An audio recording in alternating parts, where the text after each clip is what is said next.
neurological assessment. But before we proceed to that assessment, I need to make sure that I provide privacy to my patient and I perform hand hygiene.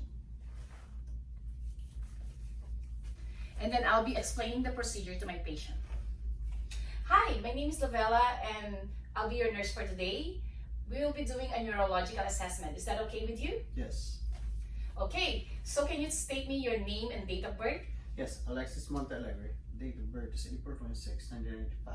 Okay, and do you know where you are right now? I'm here at the clinic. Okay, and do you know what is the day today? Today's Wednesday, And do you know what is year today? 2020.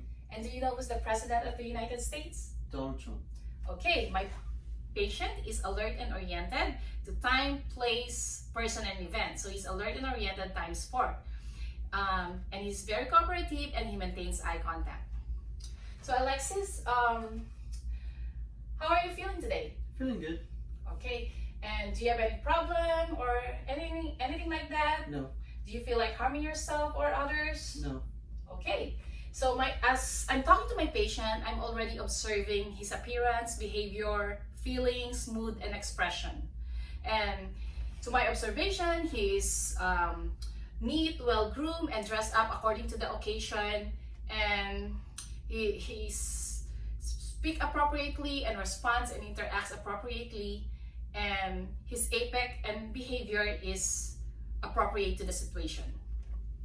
Now, I'll be checking his cognitive abilities and thought process and perception. So Alexis, I want you to pick up this pen using your left hand and put it on your right hand and then return it back to me. Okay. And then, can you differentiate apple and orange? Yeah, apple is usually red or green. Orange is orange. Okay. Can you tell me the similarities of those two? They're both fruits.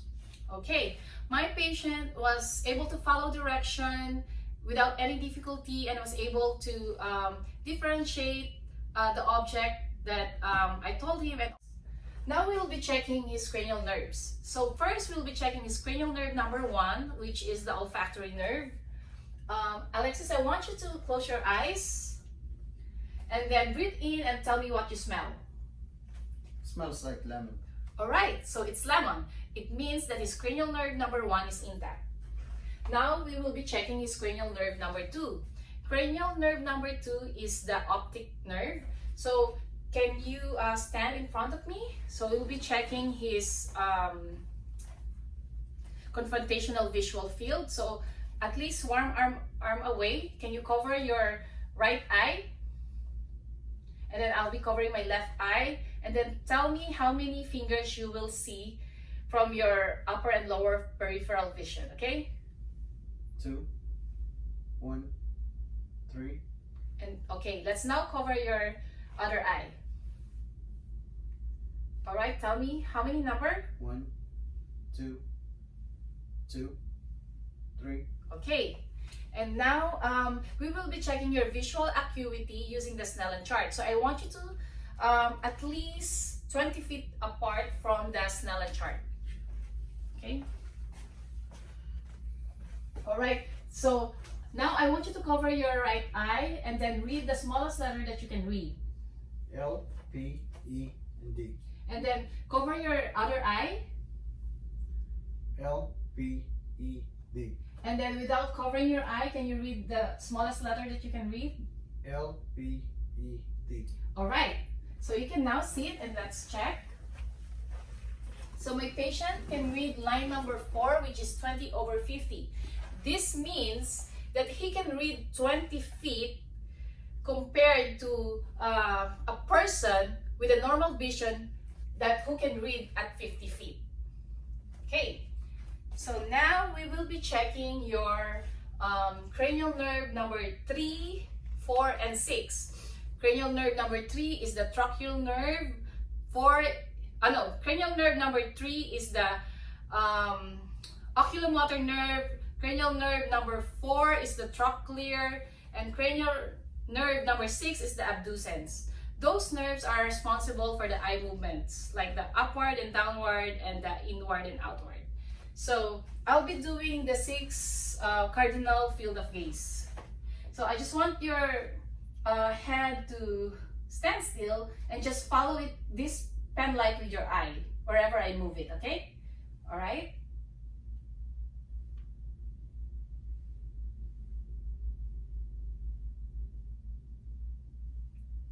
Okay, and now we'll be checking his pupil, and then I'm gonna shine his eyes with this pen light and see if his pupil will constrict. So from the lateral side, I'll shine it. Okay, it constrict. And now we will be checking the accommodation. So I want you to look at this pen. So at least 12 to 14 inches. I'll be putting it towards your nose and then just follow it with your eyes. Okay, so his eyes crossed, it means it can accommodate. Now we can document it that his pupil is round, reactive to light, and can accommodate. Okay, now let's proceed with the motor and cerebellar system. So the motor and cerebellar system is actually responsible for the balance and coordination. And to do that, we'll first check his gait. So I just want you to walk normally with it across this room. Okay. Okay. And then now can you do a tandem walk using heel to toe? Okay. As he's doing it, I'm already checking his posture and balance. So he was able to do it. He was able to maintain his balance. And now I'll be doing the Romberg test. So I want you to stand in front of me. And then I want you to close your eyes in 20 seconds and put your feet close and okay. And then for 20 seconds, we'll see how your balance is.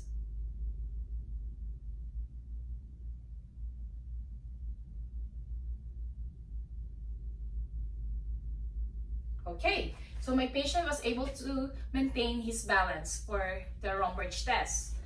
Okay, and now can you sit down? We will be checking his coordination using finger to nose. Okay, so what you will do is this: you close your eyes and then open it. All right, and then open your eyes. Okay, he was able to maintain his coordination. And now we'll be checking the rapid alternating movement. So what you will do is just do this. Okay. All right, he was able to do it rapidly. And then now we'll check his heel to shin. So I want you to put your heel on your shin and then just rub it. All right. Okay, he was able to smoothly rub it in, and now we will be checking your your sensory system. So with sensory system, I'll be doing the stereogenesis and the graphesthesia.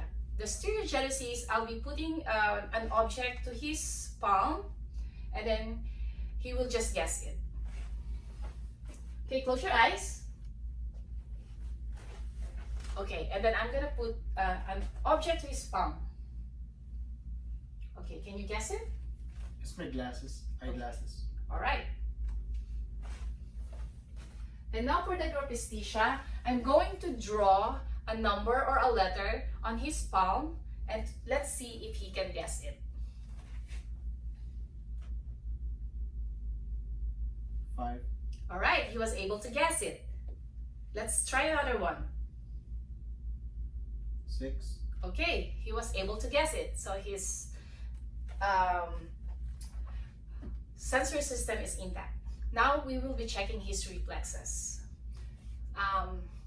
It's actually the tendon reflexes. So we'll be checking his biceps. Okay. Okay. The other side. Okay. And then let's do the triceps. Okay, the other side. Okay, and now the patellar reflex.